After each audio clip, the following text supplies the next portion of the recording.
Yay Networks. 13 has been my lucky number for a while. Like, it's always a sign of good things to come for me. This is 13, a Taylor Swift fan podcast, breaking down every song, every Easter egg, every era, and every theory. Hosted by the biggest Swifties, Nick Adams, Anna Casillejos, Amy Nichols, and Lacey G. Welcome to 13, a Taylor Swift fan podcast. My name's Lacey G. I'm Anna. Amy. And Nick is not here, which is so unfortunate because today we are breaking down Better Than Revenge. Spicy. Yeah, big time. Spicy drama of 2009, 2010. Just a classic Taylor lashing out. Angsty. Oh. So, Anna, what is Better Than Revenge? What was that inspired by? Oh my God, we're just going to get into it. I think so. We're just going to get into it. In order to fully understand the cultural impact of Better Than Revenge, I have prepared a detailed 4-page outline on the back and forth that took place between 2008 to 2010 between Taylor Swift and the Jonas Brothers. All right, I'm here for it. So, backstory before we get into the timeline. Right. This is what Taylor said about the song Better Than Revenge. She said, the song Better Than Revenge is about a girl who a few years ago stole my boyfriend. I think she probably thought I forgot about it, but I didn't. And the hidden message is, you thought I would forget. So I guess I'll just go through this detailed timeline and then we'll just get into the lyrics and everything, I guess. Yeah. Please feel free to chime in with your thoughts. Now, this was a crazy time. If you transport yourself back to like 2008, Taylor Swift, the Jonas Brothers, like, I was a fan of both, still am. And so it was just like the back and forth madness of it all as like a 13-year-old girl. I couldn't handle the drama. I couldn't handle all of it. So Taylor and Joe Jonas sparked relationship rumors in 2008. And Taylor even joined the Jonas Brothers on stage during the Burn It Up tour, the 3D concert experience, to perform Should Have Said No. Iconic. It still comes up on my shuffle sometimes, and I can tell exactly when it starts. It's like, Mm-hmm. I do love that version. Right. So rumors started flying because Taylor and Joe sat next to each other at the MTV VMAs in 2008. And then we found out that Taylor and Joe were dating, but they broke up right before she released the Fearless album. But she did manage to get Forever and Always in there. Yes. Right? So then November of 2008, that's when Taylor goes on Ellen, and she confirmed that Joe broke up with her over the phone in a 27-second phone call, right? That everyone to this day still remembers. Yes. Okay, so that's what I remember about the end of their relationship. But then I saw today on the Daily Beast, they said that this was the defining moment whenever everyone in the world knew that Taylor Swift and Joe Jonas had broken up. See, this one even comes with a phone. See, so he can break up with other dolls. Stay away from him. Okay? That was Taylor with a Joe Jonas Camp Rock Doll. Camp. Yeah, a Yeah, doll. And Yeah. they were saying that was the defining moment whenever it was over. Whenever she's like, oh, look, this doll even comes with a phone. So he can break up with other dolls. That was the first time I saw that. Oh, really? That was the first Yeah. time you saw that? Yeah. Oh, my God. Because we actually have, like, somebody sent us, like, because there was a Taylor Swift doll from, like, back in the day also, and we have it as part of our shrine that we have here at our studio. And I remember when we first got it, that's what I immediately thought of. I was like, oh, my God, he also comes with a phone, so he can break up with other dolls. So, Just so unfiltered. right. I know. She was very unfiltered back then. I mean, she was young. She was going Yeah, through a of lot. course. She was in the public eye. She was putting her feelings on paper, and we love her for it. Yes. So again, so this is 2008. So a few days after Taylor went on Ellen and she like confirmed the 27-second phone call, right? Joe took to his own MySpace. That's how you know. Back in the MySpace day. to clear his name. He said, several things I will state with all my heart. I never cheated on a girlfriend. It might make someone feel better to assume or imply that I have been unfaithful, but it is simply not true. Maybe there were reasons for a breakup. Maybe the heart moved on. Perhaps feelings changed. I'm truly saddened that anything would potentially cause you to think less of me. So then he also addressed the infamous phone call with Taylor that was previously mentioned and said, for those who have expressed concern over the 27-second phone call, I called to discuss feelings with the other person. Those feelings were obviously not well received. I did not end the conversation. Someone else did. Phone calls can only last as long as the person on the other end of the line is willing to talk. So Ooh, that's just casting all the blame. So That's just hung up. according to him, yeah. according to him, That's all. This is your fault. Right. I mean, I'm getting like a hint of gaslighting there. right. A And little let's bit. also keep in mind that we didn't hear it until recently, but this was also when she wrote Mr. Perfectly Fine, right? So then December of 2008, the next month, they really awkwardly co-hosted the New Year's Rockin' Eve with Ryan Seacrest. Oh my God. Do you remember really? that? No. So it was the Jonas Brothers, Taylor Swift, Demi Lovato, Ryan Seacrest, and Lionel Richie. And if you go and look at the photos or the videos, Taylor and Joe are on complete opposite sides of each other. How miserable. Ring in the So- new year with right. the person you don't like. So uncomfortable. It's like your ex, just like right there. That is so uncomfortable. So Taylor performed Love Story and Forever and Always at that. Excellent. right? Ooh, in your face. And then the Jonas Brothers performed Burnin' Up and Tonight, which is a breakup song. But it was like before this all happened. But anyway, so then in June of 2009, the Jonas Brothers released their album called Lines, Vines, and Trying Times. So this is where it gets messy. So on this album, they have a song called Much Better, which has a direct hit at Taylor because the lyric says, I got a rep for breaking hearts, and now I'm done with superstars, and all the tears on her guitar, I'm not bitter. And then the song goes on, and then they say, and then Joe says, but now I see everything I'd ever need is the girl in front of me. She's much better. So that's a direct dig at Taylor, you know? The tears on her guitar. back in the song. Isn't that kind of a dig at Camilla Bell too? Like, because she's not a superstar. Like, she's just a person. Well, she's an actress, She is. as we know.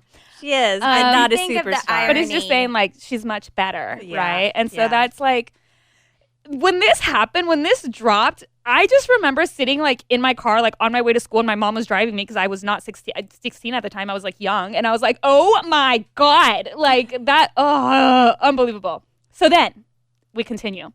In November of 2009, Taylor mentions Joe in her forever iconic SNL monologue song, right?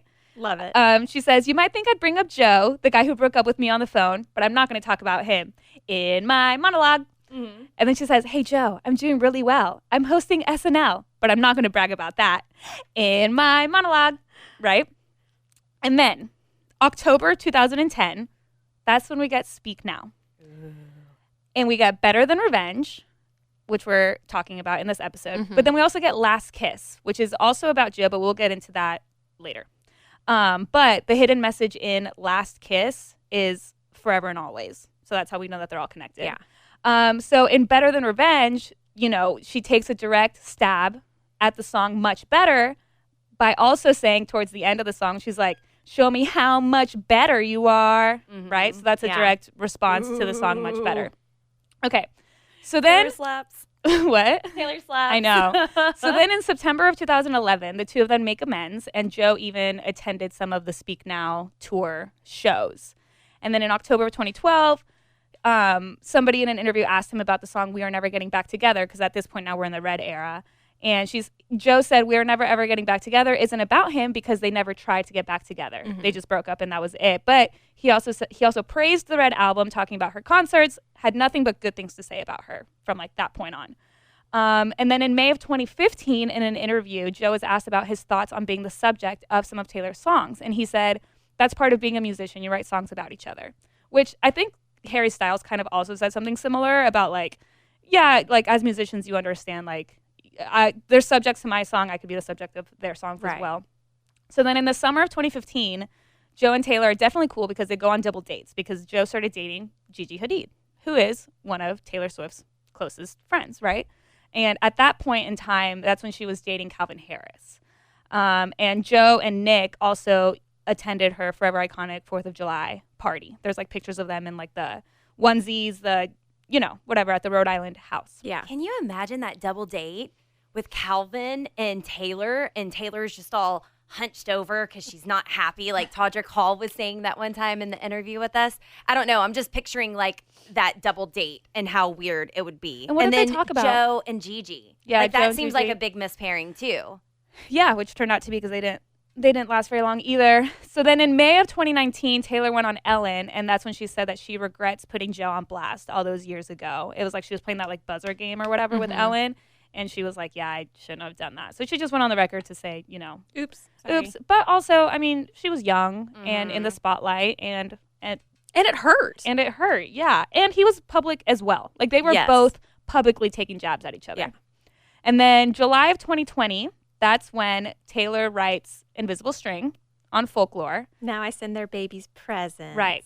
Yes. Cold was a steel of my axe to grind for the boys who broke my heart. Now I send their babies presents. And we assumed that was about Joe and Sophie, and we'll get into that as well. Topical. Topical.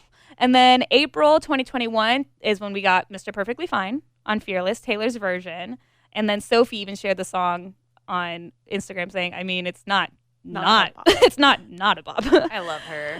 So then June 2022 and onward, whenever the Jonas Brothers perform Much Better, he changed the lyrics to say, now I'm cool with superstars, and all the tears on her guitar. Oh, I didn't know that. Yeah, it started when they performed it last year. It was like huge. I remember like seeing the video and I was like, oh my gosh, this is like it was a big deal. And now anytime they perform it, he says, now I'm cool with superstars. That's nice. And all the tears on her guitar. And yeah, this is very topical because as of right now, from when we're recording this episode, we just found out that Joe Jonas and Sophie Turner are splitting up and getting divorced. And so now a lot of people are going back to the relationship between Joe and Taylor being like, yeah, well, he broke up with Taylor over a 27-second phone call. How did he break up with Sophie? Like, it's just like it's a whole back and forth, and it's a very, very messy public divorce that's currently ongoing. But it is interesting, though. I don't really follow all the celebrity stuff anymore. It is interesting the jabs that Joe is taking. For him to say that she's just young and wants to party all the time, and it's like, dude, you married a young chick, and then you get mad at her for being young. It's really, honestly, it's really, really messy, and I hate the way that his side is handling it all. Because, yeah, they got married when, like, I think she was 20, and then she had her first kid at 24, had her second kid, and now she's 27. She's a young actress, whatever. And like, it really bothers me because people are like, well, she married a musician. She should have known that, like, he'd be on tour. And it's like, yeah, well, he married an actress. He should have known that she'd be on set. Yeah. Like, Yeah. it goes both ways. Yeah. And there's just, like, the way that his side, I don't know if it's, like, him, his friends, his sources, his PR team, whoever is handling his side of it all is They're doing messing up. is doing a really terrible job. They're trying to paint this narrative of Sophie being a bad mom, but I feel like in this day and age, You're the Barbie. well, and especially after years of seeing how women like Taylor Swift were treated by the media, I feel like at this point we can all see right through it. We're like, no, you're trying to feed us this narrative and we don't buy it because it's like we don't. And I really think that his side completely forgot that Sophie has a fan base of her own who like has her back, right? And so it's like, what did you think this smear campaign was going to achieve? Yeah. And for me, I think it went really, really, really low and I'm a fan of the Jonas Brothers, but like every day this is just making me so upset because in their relationship, in Joe and Sophie's relationship, Sophie was adamant about keeping their kids private. She wouldn't release the name of her kids, no pictures, nothing. She was so adamant about it. Paparazzi photos, anything that even fans of like Joe and Sophie, whenever they would see them in public, fans would share pictures but like blur out the kids because they knew that it was so important to Sophie and Joe, so we thought at the time. But the second they get divorced, the second that she is overseas and he files for divorce, he then goes on a very planned PR campaign where he like is out being a good dad or whatever, out at lunch with his kids in public. And it's like, are you really using your kids like that? Like, that's the one thing that she's probably so adamant about, like keeping her kids private. And then he's out being photographed with the kids. And for me, that's where that really, really crossed the line because you can fight with each other all you want, but when you bring your kids into it, come on. Yeah. Well, and the fact that he says, or his team says, well, he's having to watch the kids while he's on tour.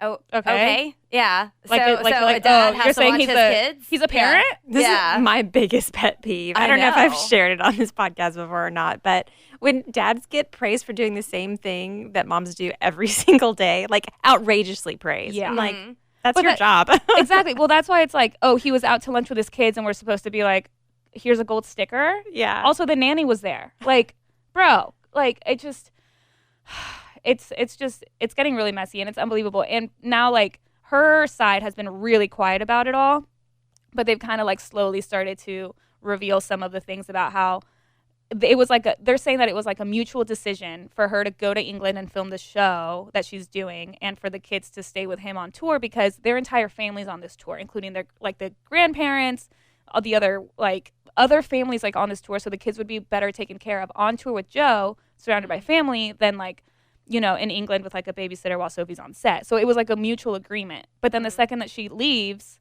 oh my God, she's a bad mom. Yeah. Why? Because she has a career? Come on. So it's just this smear campaign that's going on is just absolutely horrific. But I do think that now in the summer of Barbie and in the year of 2023, I think we can just see a PR move when it's a PR move. Yeah. And he needs to fire his team. Yeah. Yeah. Not a good look. Now, fictionalizing though, because this is super, super fresh and they are exes, is there any chance of a Joe and Taylor reconciling at some point? No. Just saying that they're both free. Has Taylor ever gotten back? Oh, yeah. We're never getting back together. It means that they've gotten back together. I don't think with someone like Joe, though. No. Because they went through stuff together while they were younger and then maybe grew up and grew. I don't know. I'm just throwing it out there. But I do like the idea of fairy tales. I don't know that I believe in them, but I like the idea of fairy tales. Not that he's necessarily a fairy tale, but just the story kind of would be. I think in the fictional sense of her getting back together with an old flame, he's not at the top of my list. Yeah, for sure. He's just not. For me personally. I just feel like she had other better relationships. And this one, they were teenagers, right? For a summer. For a summer, if that. And then he dated one of her best friends. You know what I mean? I just, I'm not going to lie. It did cross my mind. I'm like, so that means they're both single. Yeah. But no, I would like to think Taylor can find happiness somewhere else. Yeah. Me too. Well, and also that she doesn't have to find happiness through a man or a relationship, too. Absolutely. Mm-hmm. This show is sponsored by Liquid IV. Summer has officially started in my house when my kids are in full sports mode. We are outside constantly. Baseball games, practices, tournaments, running from one field to the next in the heat. And if you've ever sat through a doubleheader in the middle of the summer, then you know that staying hydrated is not optional. That's why I always throw in a few sticks of Liquid IV's Hydration Multiplier in my bag. I'm obsessed with the pina colada flavor right now, and it really just tastes like summer in a cup. Just tear it open, pour it into 16 ounces of water, and it hydrates faster than water alone. It's powered by Live Hydroscience with an optimized ratio of electrolytes, essential vitamins, and clinically tested nutrients. Plus, Liquid IV has 3 times the electrolytes of the leading sports drink and includes 8 vitamins and nutrients in every stick. It's also non-GMO, vegan, gluten-free, dairy-free, and soy-free. Stay hydrated while you're on the go this summer with Liquid IV. Tear, pour, live more. Go to liquidiv.com and get 20% off your first purchase with code TaylorSwiftFan at checkout. That's 20% off your first purchase with code TaylorSwiftFan at liquidiv.com. Warmer, sunnier days are calling, and you can fuel up for them with Factor's no prep, no mess meals. Meet your wellness goals in time for summer thanks to the menu of chef-crafted meals with options like Calorie Smart, Protein Plus, and Keto. Factor's fresh, never frozen meals are dietitian approved and ready to eat in just 2 minutes. So if you only have a few minutes between meetings during the day, or you get home and you're just so hungry but you have no time to cook, Factor is where you should go. They have 35 different meals and more than 60 add-ons to choose from every week, and you'll always have new flavors to explore. You can crush your wellness goals this May with dietitian approved meals and ingredients that you can trust. And these are delicious. From breakfast to dessert, you can stay fueled with easy, nutritious options. And you can keep kitchen time to a minimum. Factor meals are ready in 2 minutes, so no shopping, prepping, cooking, or cleaning up. Enjoy effortless support for your lifestyle. Head to factormeals.com/TaylorSwiftFan50 and use code TaylorSwiftFan50 to get 50% off your first box plus 20% off your next month. That's code TaylorSwiftFan50 at factormeals.com/TaylorSwiftFan50 to get 50% off your first box plus 20% off your next month while your subscription is active. So on my way in this morning, I tried finding the Better Than Revenge live to listen to that from the Speak Now tour, and I couldn't find it for a half a second. And I thought, oh, did they get rid of the Speak Now tour? Oh, from like Spotify? Yeah, but they didn't. It's still on there. And then I felt guilty because I found it and I listened to it because I wanted to hear the live version. And you're about to come into it being like, it's not on Spotify anymore. Yeah. It has been dethroned, removed. So I just love all the sass in Taylor. And not only that, but whenever you talk a big game, you hope to be able to follow through. Like I just made such a big deal about this. Now I have to do it, you know? And here she is. She's been saying for years since debut that there's nothing she does better than revenge. And she's still serving it to this day. I love that. I love that. So she starts off with, now go stand in the corner and think about what you did. It's an iconic opening line. It's so taunting and so, little girl, you go do this. Yeah. It's just sassy and angsty and young, you know? The story starts when it was hot and it was summer. And they started dating in July. I had it all. I had him right there where I wanted him. She came along, got him alone, and let's hear the applause. She took him faster than you could say sabotage. Yeah. I mean, like most Speak Now songs, I feel like this is just very straight to the point, right? So I never saw it coming, nor would I have suspected it. I underestimated just who I was dealing with. She had to know the pain was beating on me like a drum. She underestimated just who she was stealing from. Okay, now we're getting to the controversial part, which is in the chorus. People didn't know if Taylor was going to keep the old chorus or change it up, because in the original she said, she's not a saint and she's not what you think. She's an actress.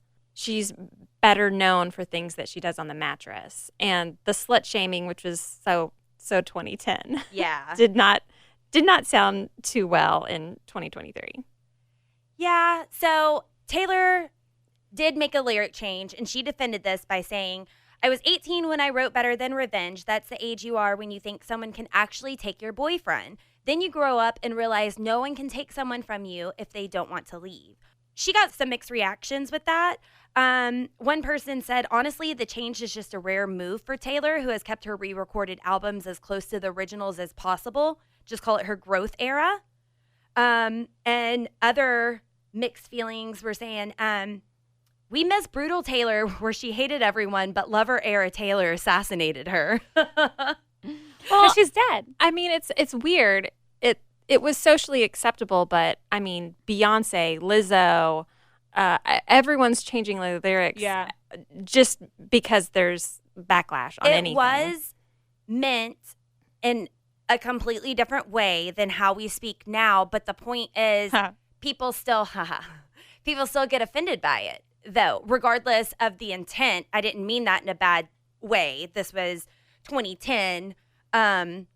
It was a different time then. People still get mad because that's why she changed the word fat from the scale on anti-hero, because it matters. So she's not caving.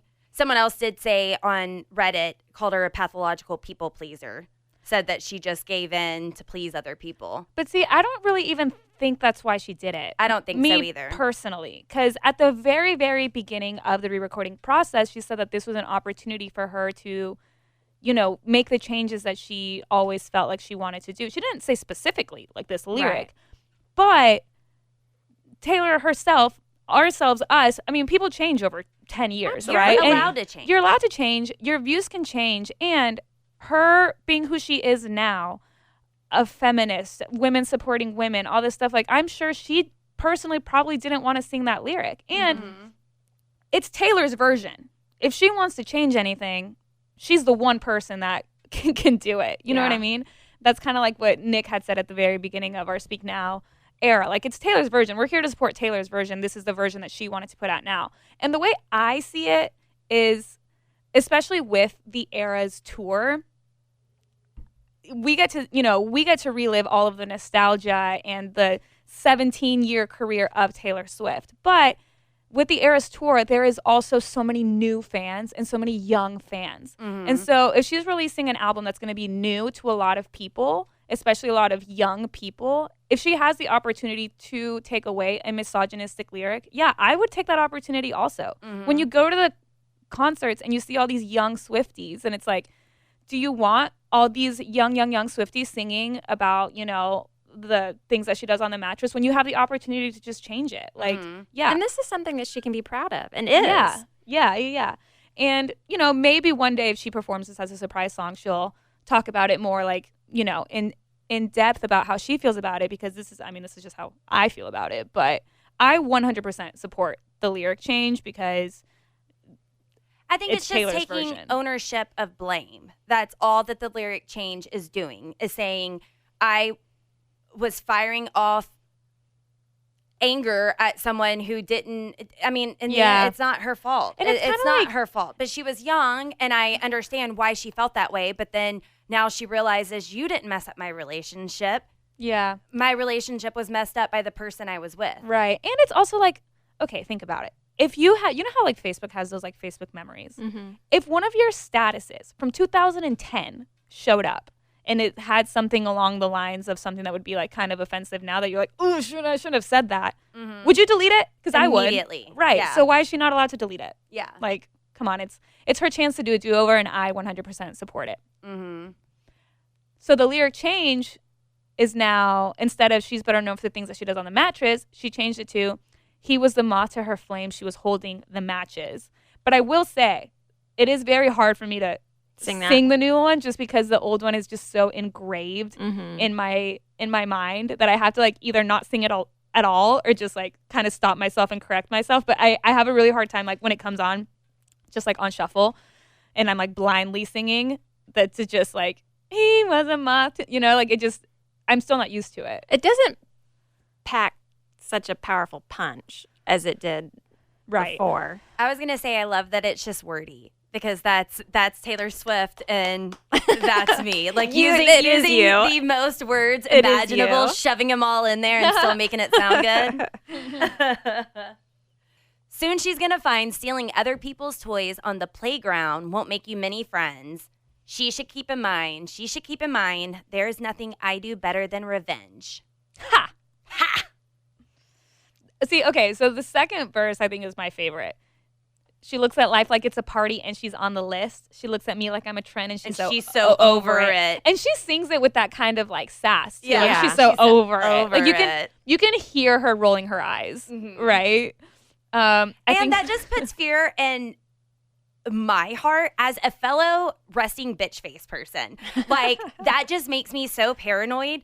She looks like a trend, and she's so over it. It's like, man, whenever I'm just off thinking and I've got my tongue sticking out and I'm just thinking off in the distance. Why is your tongue sticking out? I don't know, because I like stick my tongue out whenever I'm thinking.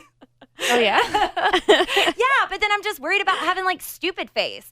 And I went to a selfie place recently, and I tried doing the no smile, because that's hot, you know? No, I looked like I was frowning in all of them. Like, I didn't realize you have to do a little smile in the end, or you're still like, I don't know that trick. Like, I didn't look pouty. I looked upset.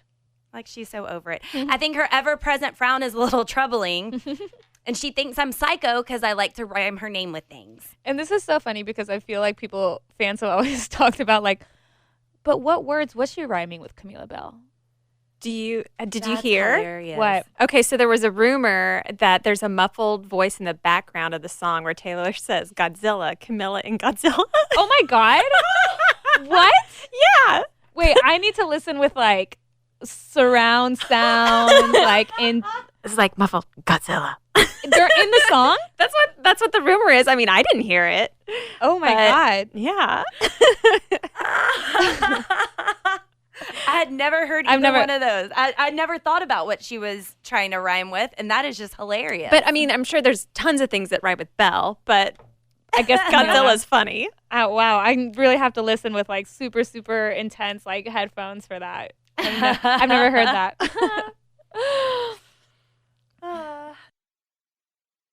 Summer is right around the corner and we love to have fun, but we're all really well aware that it can get expensive.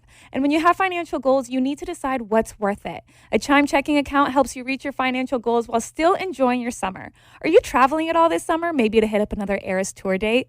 And look, sometimes you know that you don't mean to overdraft, but it just happens when things start to add up. And Chime allows you to overdraft up to $200 with no fees, which at times can be a total game changer. You can set up your direct deposit with your Chime account and you'll be notified to enroll in SpotMe.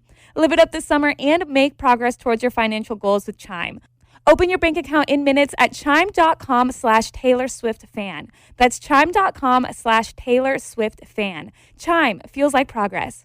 Banking services and debit card provided by the Bancorp Bank N.A. or Stride Bank N.A. members. FDIC. SpotMe eligibility requirements and overdraft limits apply. Boosts are available to eligible Chime members enrolled in SpotMe and are subject to monthly limits. Terms and conditions apply. Go to chime.com/disclosures for details. Sophistication isn't what you wear or who you know, or pushing down people to get you where you want to go. They didn't teach you that in prep school, so it's up to me. No amount of Vintage dresses gives you dignity. It's just so, it's like such like a... rocking out. Like rocking out, like headbanging, like... Ah. In the smash room, you know, Yeah. destroying things. Yeah, angsty. And then she goes into the chorus again. I'm just another thing for you to To roll your eyes at, honey. You might have him, but haven't you heard? I'm just another thing for you to roll your eyes at, honey. You might have him, but I'll always get last word. Whoa! And do you still feel like you know what you're doing? Because I don't think you do. I don't think you do. Oh. Do you still feel like you know what you're doing? I don't think you do. I don't think you do. Let's hear the applause. And that's why I wanted to listen to the Speak Now live today. Because then whenever she said, let's hear the applause, and everybody's just cheering, she's like, yeah, I'm the mastermind. That was old Taylor, like masterminding the whole crowd. I love it. And then this is the, and then she gets into the dig at the Jonas Brothers song with, show me how much better you are. Yeah. See, you deserve some applause. Because you're so much better. She took him faster than you could say sabotage. Yeah, I mean, ultimately, it's clear that she was mad at Joe, but she took it out on Camila. Yeah. Yeah. But she corrected it. She did. So, do you ever wonder if you're a little bit crazy, or is it just me? Oh, absolutely. Okay, you worry if you're crazy? Oh, yeah. Do you worry if What you're did you do crazy? lately that made you question that? So, I have a system in my phone. This is for boys. If I should stop communicating with you, I change your name to dead graveyard. Like I make a little graveyard and I send them all to the graveyard. So I have a list of people who's in my graveyard. Well, then This is one like of on your them- like notes app or something? Or? No, this is like in my contacts. Oh, okay. That way, like, I won't reach out or something too. It's a reminder. Yeah. Well, then I had someone resurrect from the graveyard. Was it Jesus? Look what you made me do. And then I felt a little silly because I was like, oh, well, I don't know who this is. And da-da-da. So, Wait, you don't have the name on it anymore? It's just no, like it's graveyard. that's it. Just Yeah. So you It's- so you have multiple contacts in your phone named Graveyard, is what you're saying. Yes. So someone resurrected from the graveyard, and I didn't know who it was, and I had to tell them. Oh my So what God, did, how Lacey. what did you say? Were you like, who is this? New phone, who dis? Or what did you say? Yeah, I was like, I'm sorry, I don't know who this is, and he was like, what? It shouldn't matter. You graveyard him. Yeah, well, yeah, but I'm also weak. So I think I'm going to change my system instead of just immediately putting them in the graveyard. And then they're like, dude, I haven't even talked to you. And I'm like, I know, that's why you're in the graveyard, duh. But I think I need to change my system. Instead, I need to add skulls to their name Yes. for every time they make me mad. Yes. And then after they get so many skulls, send them to the graveyard. Oh, That okay. way I don't have to be like, oh, dude, I deleted you a long time ago and you're now in my graveyard. This is a great suggestion. That is a good idea. And you know how in a contact you can put something in like the company line? Mhm. Maybe put a little description there so you know who it is. Yeah, the worst Well- offense goes But that was in the company name. Yeah, whatever they did goes in the company line. Like whatever it was that they did. But yeah, when I got contacted from the graveyard and they definitely like didn't understand where I was coming from, I was like, wow, this is very one-sided. Maybe I need to take a step back. So is this person like currently alive? Yeah. I mean, like not in your graveyard anymore? No, they're still in my graveyard. I don't mean one foot in, 1 foot out. I don't mean like literally alive. I mean like in Yeah. your graveyard. They're still in my graveyard. imagery. Yeah. They're still in the graveyard. They're still but in you're the talking to graveyard. them. She speaks to the dead. Yeah. Hey, He just hasn't in time earned his way out of the graveyard yet. for okay. Just He in has, time for- he has to solve the riddles first. Yeah. Yeah. Haunted. Just in time for Haunted, Taylor's version, and also for spooky season. Right around the corner. Okay. I'm glad I'm not psycho because I was feeling a little bit crazy. Well, I mean, I don't do that crazy, but I do other crazy. Okay. I will not give any examples. I think we got plenty. Amy, I think this is a crazy space. So go ahead. You can share. I don't have any examples. I mean, when the kids were younger, I would, I feel like I was going insane. So I'd always encourage them, if I need to be put in the psych ward, go ahead and do it. I encourage the vacation. Please. I want to rest. That's what Amy would say. That is exactly what I would say. Send me away. Send me to the loony bin. But never happened. Anna? Oh, I'm sure that I have. I wish I had something top of mind to share, like your like graveyard story. And once I think of something, I will. But yeah, come on. We've all done crazy things. I just think I'm a little quick to trigger, and I come up with this whole narrative, and then someone else is like, what? What? So I don't want to bring them to the graveyard anymore. So I think I just need to change my system so I don't let on what's Okay. actually going on in my head. Okay, gotcha. Okay, so one of my favorite things about our Speak Now era is we have been posting on our social media asking for our listeners to share their stories, memories, misheard lyrics, whatever have you about each song to then share them on the podcast so we can all teleport back to 2010. Yes. So here are some of the comments from our post asking for memories, stories, anything that has to do with Better Than Revenge. Harujiro wrote and said, I often wear vintage, so when she says, but no amount of vintage dresses gives you dignity, I feel attacked. I would too. Louis Cara, SCOSC, said, for the longest time, I thought Better Than Revenge was a dystopian reference. I heard she's an actress, whoa, better known for the things that she does on the Matrix world. Oh my God, that's so cute. And then they wrote, innocent me, LOL. Phoebe Luftig said, my friends and I made a Better Than Revenge music video circa 2011 because one of our other friends had a cooler Nerf gun at her birthday party than everyone else. 11-year-olds can't get over anything. I've been there. Which is so funny because, oh my God, that just reminded me. So back then in like 2010, 2011, Kylie Jenner and Kendall Jenner and like a few of their friends made a music video to Better Than Revenge. Like where they're like doing like the singing along the lyrics and it's like or whatever. home video, like that kind of quality. Like very, very much so early 2000s. Like we all did this, right? Like at one point or another. My friends and I did it to some, like made a music video to some Black Eyed Peas song. Like it was just like everybody in that age just wanted to make a music video. I did Mickey Mouse Clubhouse Jazzercise music video. Please tell me you still have this. Do you have No, it? I don't think we recorded it. I think we just did it. This was not 2010. I'm a little older than Anna. Sydney Joe Dominguez said, when I was 9, I used to put Better Than Revenge on repeat on my family's iPod Nano and dance around like a crazy person. It was randomly my favorite. I also thought that the things that she does on the Matrix lyrics were referring to her sleeping super well.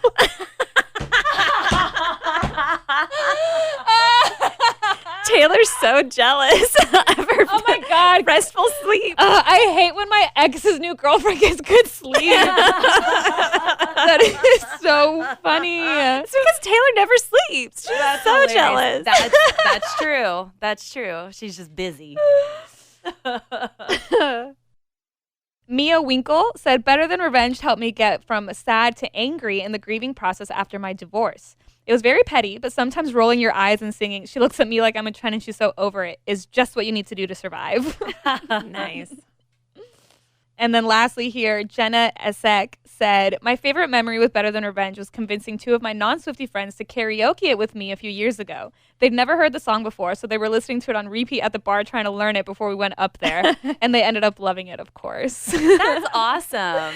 Yeah, it's super cool to read all of these, fun memories and stories about all of these songs now that we get to enjoy them again. So, or for some people for the first time. So super cool. So thank you for sharing those stories with us, and we'll continue it for the rest of Speak Now. And great karaoke suggestion. Yeah, that makes me want to do some Taylor-okie. Yeah. We need to get busy, get We planning. do. We've been getting a lot of nice reviews, y'all, so I wanted to share one. This was from Yes, Review Time said, this podcast gives me life. They said, I'm a relatively new Swiftie, and this podcast has shown me so many songs that I had never even heard of that I love. You guys are hilarious and make my day. I can't wait for when you guys get to dissect 1989 Taylor's version. We're getting closer and closer. Yeah, so the time is coming. I think we're starting to trickle out our Speak Now episodes, right? We're going to double up. We're going to... No promises. I did the math. So listen, we don't iffy. know how we're going to do it, but we will be on time for 1989. Don't you worry. Yes. Thank you so much for joining 13, a Taylor Swift fan podcast. I'm Lacey G. Why do we do this? Why do we? It's because she does it. She leads it. She kicks it off. I'm Anna. Amy. And you're watching Disney Channel. And join us next time. We are going to be breaking down Innocent. Thanks for listening to 13, a Taylor Swift fan podcast. Subscribe for free and leave a positive review on Apple Podcasts, Spotify, or Google Podcasts.